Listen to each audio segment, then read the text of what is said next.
Hello everybody, let's talk about carriers.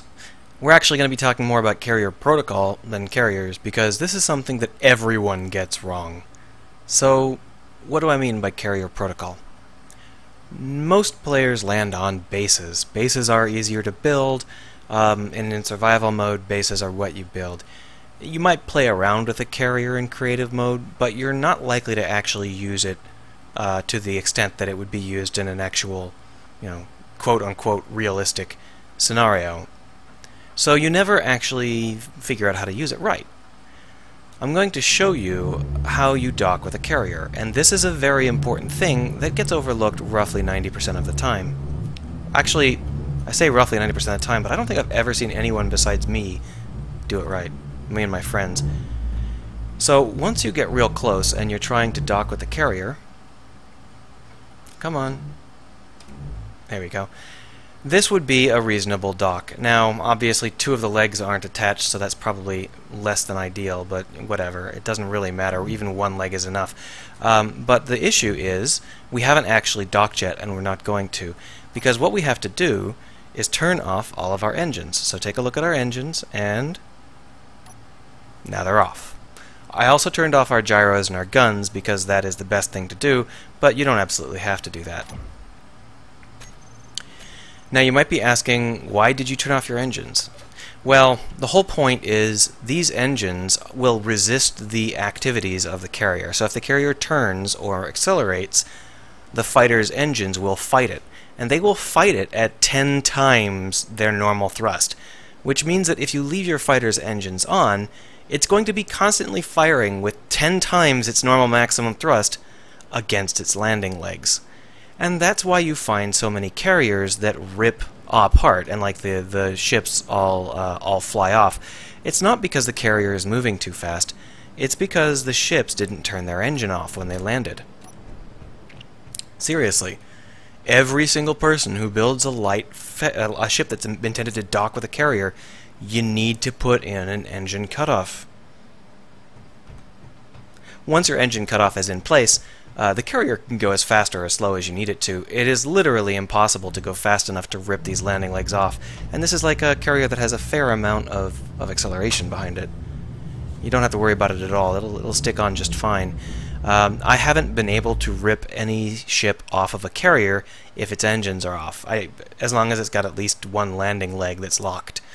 So that is the first secret. When you dock, you absolutely need to dock with your engines off. And now the reason I turned the engines off before I connected, and I recommend everyone does so, is because the block groups get merged together when you are docked. So I have two of those fighters attached, and if I had tried to turn my engines off once I docked, I would turn the other fighter's engines back on.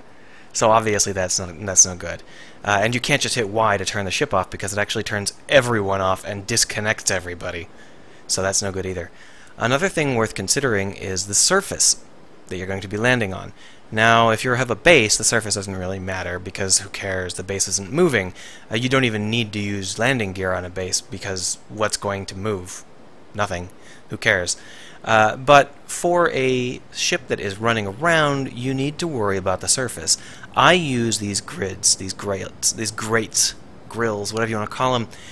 I use them because they don't deform, and I like how they look. I like being able to see down and have like a sort of rocket launch splash zone sort of feel, if you've ever seen a real rocket launch. Either way, I like how it looks, so I've chosen these. You can use anything that fits the bill, like a catwalk, for example. You can't use light armor, because light armor will dent, and once it's dented, you're screwed.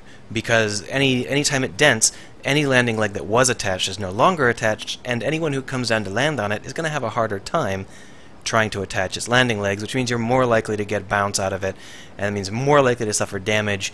It's just a big mess. So use something that doesn't deform. I know a lot of people like to use heavy armor blocks. I recommend against that on a carrier, simply because they are super heavy.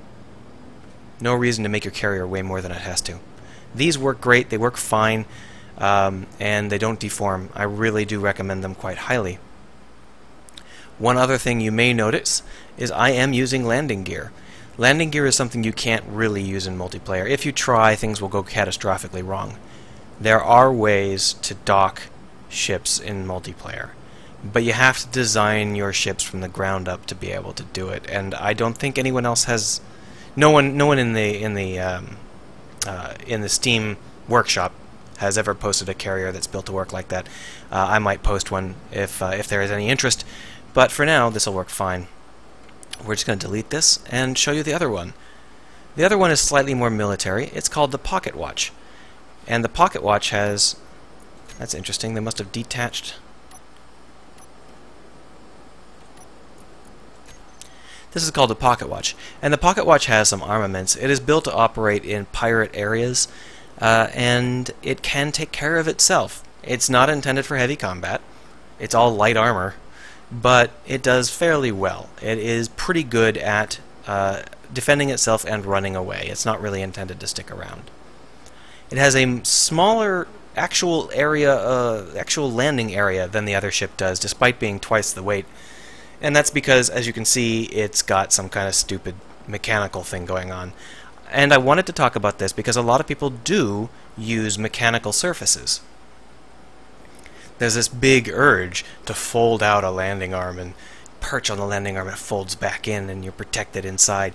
That's a great idea, but anything that is on a separate ship grid is affected by physics, and if you accelerate or turn, it's going to wobble. And if there's a ship attached to it, the ship is going to wobble in a different way, and together they're going to wobble worse and worse and worse until one or the other smashes into the side of your ship and explodes. So I can't really recommend that. I know that there was a really cool, really cool carrier I looked at a while back for inspiration, and it had the coolest fold-out docking arms, and the only reason that worked out okay is because the ship was so slow that it couldn't build up enough physics force to actually cause that wobble. This is merged. We're using a Loki joint, two Loki joints to be specific, and we are merging the ship together so that the docking platform is actually on the same ship grid and doesn't have a different physics simulation. If you don't know what a Loki joint is, don't worry about it too much. It just lets you have something that is mechanically active and connected to your ship. I'll show you it in operation in a minute. So this is twice the size of the other one, and it has a sizable crew. I didn't put in any nice mods for interiors or anything, so it's just makeshift crap, but it does have some fun stuff in it.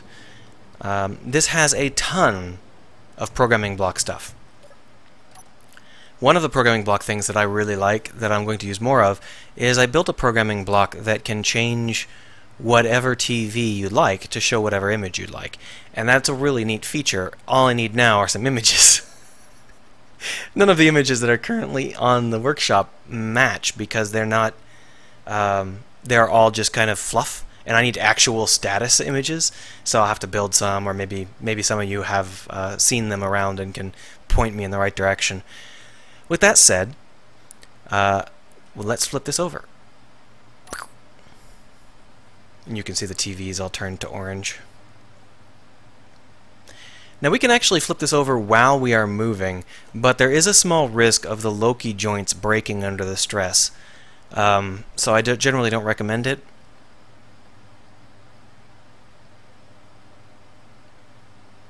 Lock back in place.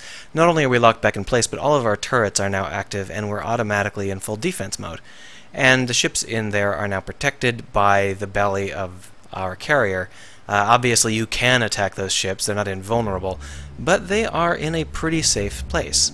Now this carrier is built to be able to run, probably not from fighters, but it has enough turrets to take care of, you know, fighters and small frigates. It's really built to outrun nastier destroyers and so on and so forth. And you can see that it has quite a bit of speed to it. And I can do that because I turn my fighter's engines off, and you should too. Everyone should. And that is the biggest lesson that I hope you take away from this. Remember, turn off your car when you park it. Spaceship. Car 2.